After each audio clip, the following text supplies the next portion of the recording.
wanted to ask you, your former boss, the Adjutant General, had ended up paying his money back. Right. And in his letter to the auditor in 2009, he said that the practices did not comply with state law. Do you have any comment to that? His practice did not comply with state law. That's correct. So there is a different allegation with him. That's correct. Yeah, he being the Adjutant General and I being the Assistant Adjutant General, there was two different standards. He had the same conditions to meet. He had to be in an authorized leave position and have permission. However, the Attorney General's opinion is that the head of the department for the state of Texas cannot accrue comp time, cannot accrue certain special leave statuses, and therefore, and then secondarily, he would have had to gone to the governor, of which he did not obtain permission to go on the federal status, which would require him to go into a no pay or not perform federal duty.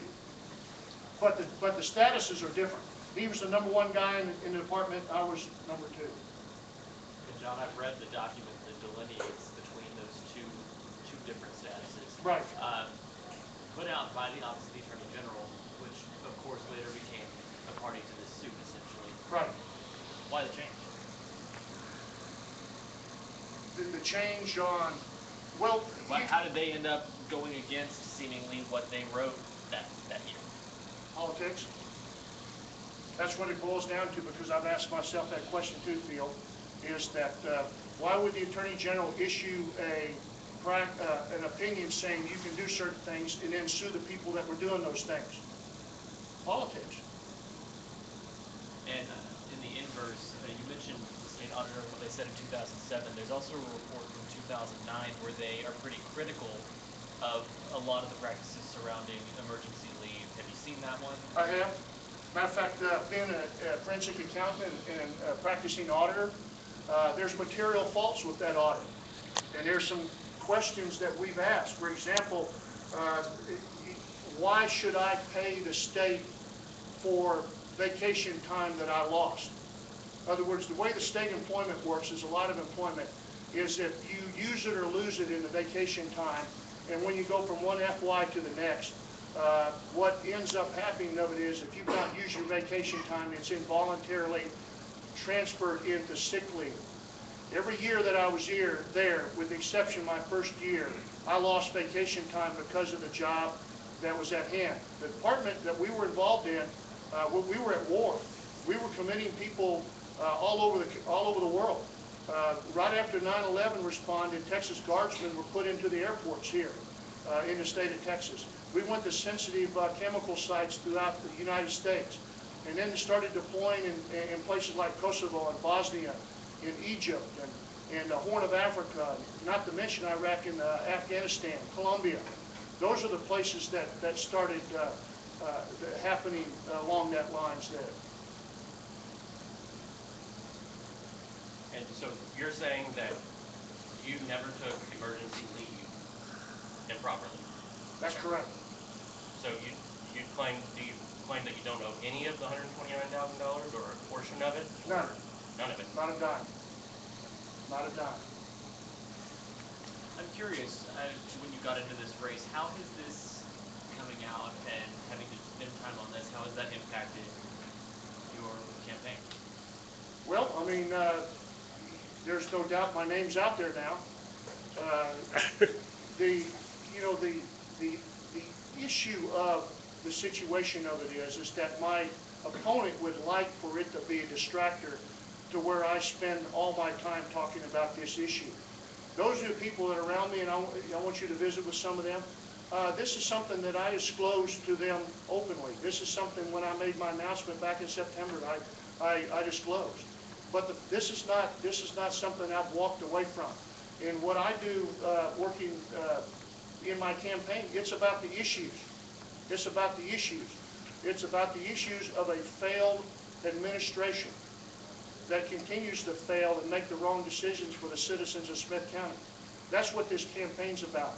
And the aspect of it is that if this had been an innocuous situation, then we wouldn't be here this morning. But the aspect of it was I expected it to come out and be used by my opponent, and that's why we're here, and that's why my situation's wickered the way it is. Allen with Comcast for CBS 19. You seem to be making a lot of accusations that Joel, do you have specific incidents where he's brought up in meetings or speeches this problem? Or is this just something that you brought into the campaign that you already had that people brought out because they found out you had it? I mean, has he done anything specifically to weld it and tell people you can't vote for this guy because of this?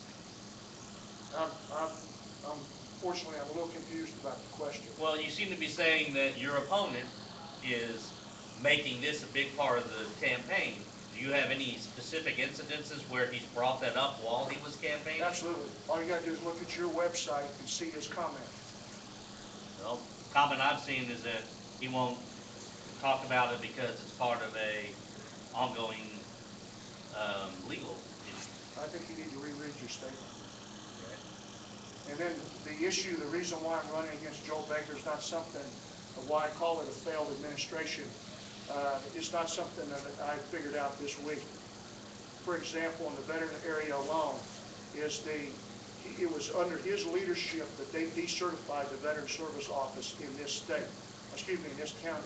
Whereas there was 13,000 people, 13,000 requests for claim in Smith County at the Veteran Service Office, but because of budgetary aspect, they replaced a person who was certified in that position with an office manager, forcing the veterans to seek help elsewhere. That's part of the reason why I'm in this race. That's part of the failed 7 years of the administration. But if it was not this, it would have been the fact that some other thing, and I understand the aspect of politics, but I'm just saying that I'm sticking with the issues. I'm sticking with his record that he's been in office for over 7 years and what it demonstrates. And quite frankly, the people that are around me that I know are looking for him to lead.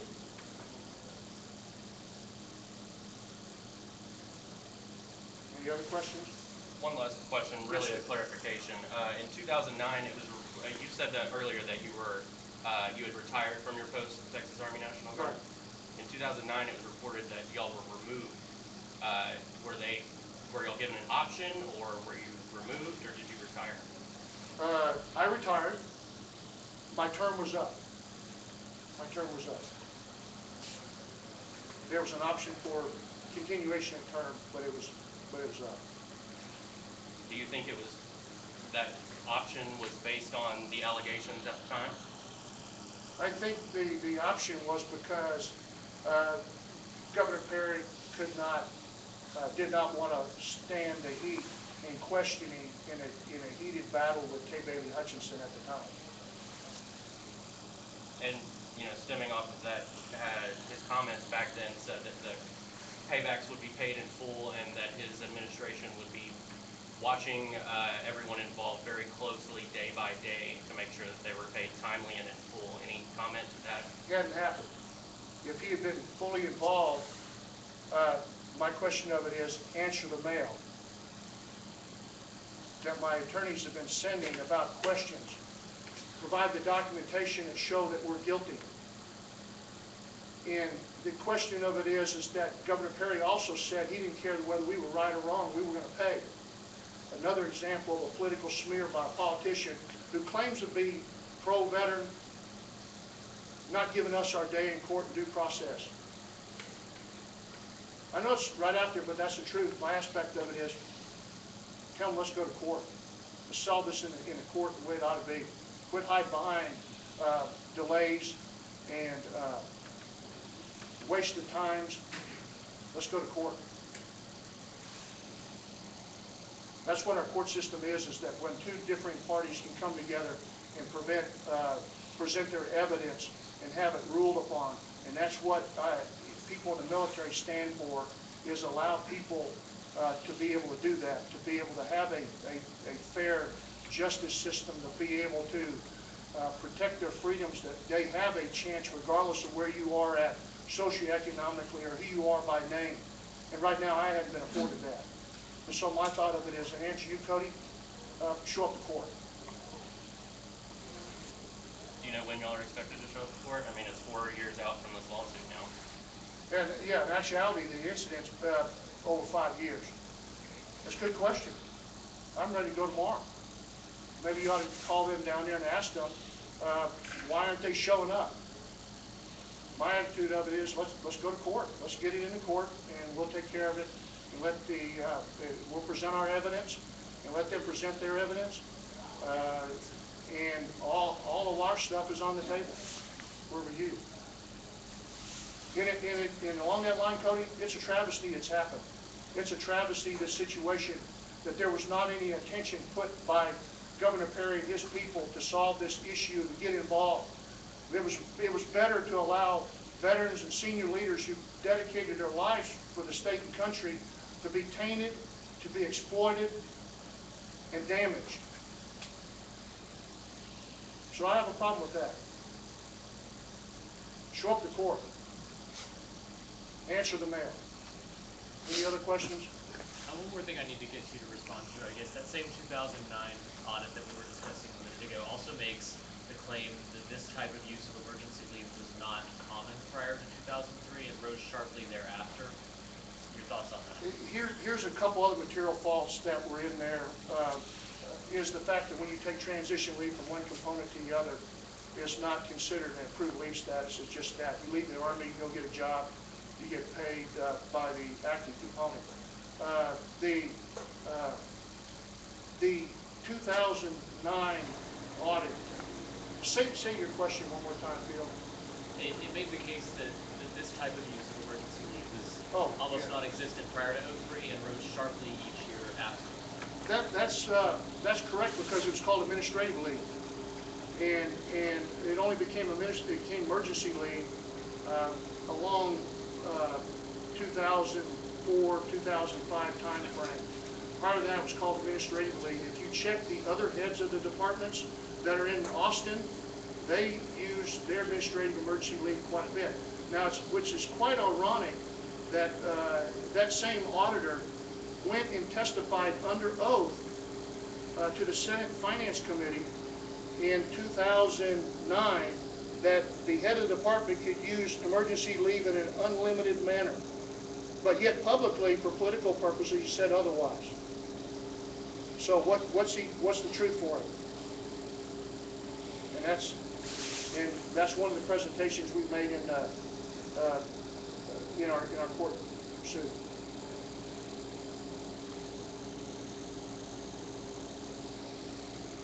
Okay, last time I'd like to open up some of the veterans that are in attendance. There's Jim Snow, who's known me, worked on the veterans aspect of it. John Hasbin, right behind him, he's known me over 20 years. A Navy ensign in the reserves right now. There's Sergeant Major back there, retired Marine Corps Sergeant Major, 31 years service. There's Mike Croson next to him. Jack Clefis, worked with him quite a bit. So these folks, I offer it now that haven't taken the opportunity to speak with these individuals about me, this incident, my dedication to the veteran issues that are in this area. And I apologize for squinting too much into your lights. Thank you very much. And again, I surely appreciate you coming out.